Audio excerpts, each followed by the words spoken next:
Today we're going to be talking about the difference between sending kids to school in America versus in post-Soviet. I went to school when I was 6 years old, and it was in Uzbekistan, a post-Soviet country. And just recently I sent my little 5-year-old girl to American kindergarten. So what are the 5 biggest differences that were kind of shocking to me? My experience versus my daughter's, or how to be a mom who sends her kid to school in the United States. So number one, when I went to school, I was 6 years old, and that to me was still such a young age. I was a little girl. I was super scared. I cried the night before I went to school because there was so much pressure of becoming an adult almost at that point. My daughter went to her kindergarten when she's 5 years old, which is to me crazy. I feel like she was only born yesterday and she's already stepping into the big grown-up girl world. Even now, I think in most of the post-Soviet countries, children go to school when they are 7 years old, versus here in US, they start at 5, but they don't start with the first grade. They start with kindergarten, which is kind of class 0. So next year, my daughter will be in first grade elementary school, whereas in other countries, they go to the first grade when they're 6 or 7 years old, depending on the country. But most of the time, 6 or even 7 years old is a normal age to go versus 5. Number 2, my daughter, when she went to school, of course, I was so worried because she's bilingual. English is not my language naturally, so she speaks Russian and English. And before her school, she also went to a Russian preschool, which I thought would be a big challenge. But when she went to school one day, she came back with a little list. The state basically has the kids take the test, and that determines whether kids need additional language classes for her to keep up with her friends at school, which I thought was so great for all the bilingual kids, and I never knew such opportunity even existed. Thankfully, my daughter had a good enough English to not go to those classes, but to me it was a bit of a culture shock moment because these kind of services are not available where I come from, and it's it's a big support for someone who doesn't know language very well. I went to a Russian school, but my nationality is Uzbek. And in my first grade, I went to Uzbek, just the first grade Uzbek school, and my Uzbek was very poor and I couldn't understand anything, and it was a lot of stress for me after learning Russian previous years. So I think this is something that should exist in every country. Number 3, I think it's something that I've experienced too when I was in high school here in the United States. First day of school. It's crazy how differently we perceive it in post-Soviet world versus the US. In my school, every year, 1st of September or 2nd of September, we go to school, and it's this official, like a big event where you wear your best outfit. Sometimes it's a uniform, so you have to wear white shirt and black skirt or dark skirt. Before, when I went to my first grade, we even had those little like Soviet aprons that you wear that are like white on holidays or some special occasions, and you wear brown or black on a regular every day. So it was a very set, strict uniform. Whereas in US, you go to school and it's first day and it's just, so casual. It's just a t-shirt and pants or yoga pants or anything, or shorts, anything you pretty much want. It's not like this big event, which I think is very good for kids, so they don't feel all that pressure. In my country or those countries, you bring like flowers to your teachers, and it's very official and it's very serious kind of institution, and that's what you are always told, and that's what you are mentally prepared for. Whereas here, school is just another stage, and it's just more casual, and like we're all friends here, you're gonna be okay. And I think that for my daughter, for me personally, I like this kind of approach better because it is much more welcoming. I think it's better for mental state of a little 5-year-old, and she's definitely emerged much faster and felt kind of friendly with all of her friends and her teachers right away. And there were a few first date events that also helped her adjust to the school, to the facility, to see where she will be, to see her class and her teacher, and meet some of her friends beforehand. So next point is something that I've seen growing up in American movies always. It's a school bus. The school bus system in the United States is definitely unique.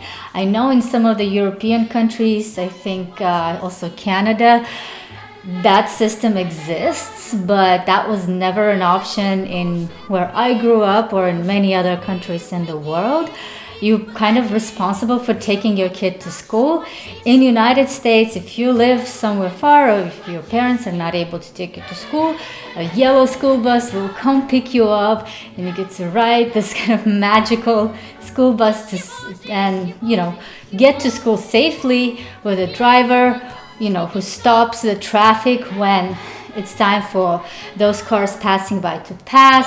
It's super safe, and it's kind of like a perfect image of American school. And I think even though my daughter doesn't ride a school bus because we're literally 2 miles away and we take like a little hike every morning to school and back, but for many families, I'm sure it's super helpful to have this transportation option. I think maybe Americans growing up here don't even realize and don't appreciate it as much as like foreigner or immigrant does, but it really is a cool system in place. And when I was in high school on my exchange program, I rode a school bus every day. It took me about 30 to 40 minutes because it would go all the way all around all the rural areas and get all the kids, but I know that it was a huge help for my parents. Okay, so the next point is theme events at school. So this is something that just happened, and actually tomorrow is the last day. My daughter has a career week at school, so every day she has to come dressed in a different kind of outfit. The first day was what would she like to be in the future.